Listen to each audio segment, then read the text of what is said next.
nggak sih kamu baca berita di media sosial dan langsung percaya? Atau justru kamu lebih yakin sama apa yang disampaikan televisi? Di era digital seperti sekarang, generasi milenial tumbuh bersama teknologi dan akses informasi tanpa batas. Tapi, di antara banjir berita hoax dan informasi yang simpang siur, satu pertanyaan besar muncul. Media mana yang bisa benar-benar dipercaya? Apakah televisi yang dulu jadi sumber utama berita masih relevan untuk anak muda dari hari ini? Atau justru media sosial yang cepat, praktis, dan selalu update jadi pilihan utama? So, tetap di sini karena kita akan dengarkan langsung suara milenial tentang kepercayaan terhadap media. Percaya media atau televisi? Oke, jadi saya di sini sudah berada di tempat di mana ada narasumber yang akan saya wawancari. Boleh tahu pertama namanya siapa, pekerjaan apa, dan juga umurnya berapa? Baik, nama saya Akrobi Aunillah, kerap dipanggil Robi. Untuk saat ini saya sebagai guru di sebuah instansi sekolah, sekolah swasta ya, Ya. sekaligus menjadi mahasiswa magister di UIN Syarif Hidayatullah Jakarta. Baik, nama saya Hasan Basri. Untuk pekerjaan saya saat ini tuh sebagai guru di sekolah swasta juga, dan umur saya 29 tahun. Nama saya Ibadur Rahman, pekerjaan saya sebagai pengacara, umur 33 tahun. Oke. Kalau boleh tahu, dalam sehari itu biasanya sering mengaksesnya beritanya dari mana ya? Maksudnya media sosial atau televisi? Lebih kepada media sosial. Media sosial.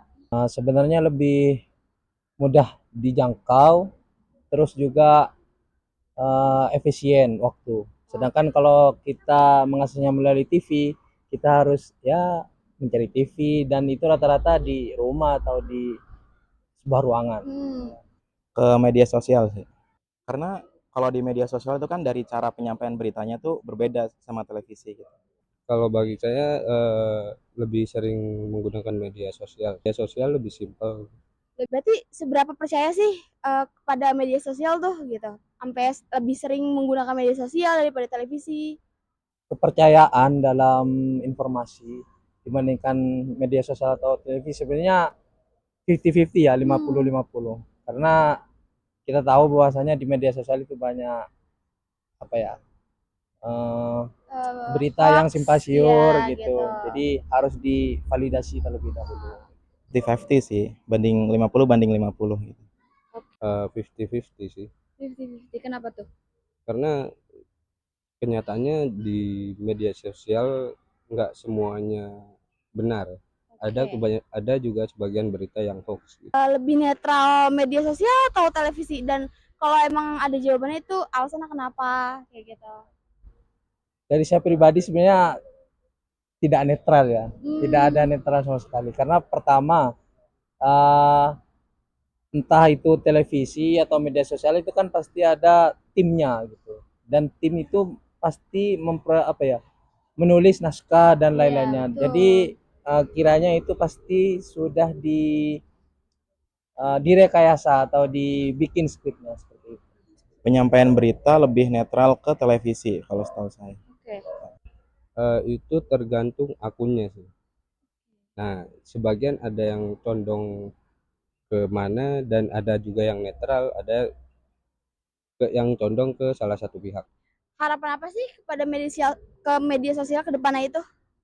Harapan kedepannya pertama lebih bijak bagi pengguna-pengguna atau penyalur berita di media sosial, lebih bijak, terus selektif, dan juga kurangi hal-hal yang hal-hal negatif seperti adu domba, terus hinaan dan lain-lain. Untuk media sosial agar lebih bijak lagi dalam menyampaikan berita gitu, untuk menghindari hoax juga gitu kan.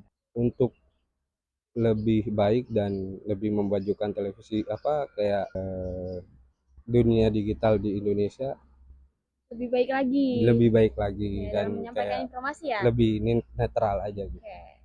Oke, mungkin sekian segitu aja ya. Terima kasih banyak untuk Masnya. Sekian gitu aja. Oke, terima kasih ya.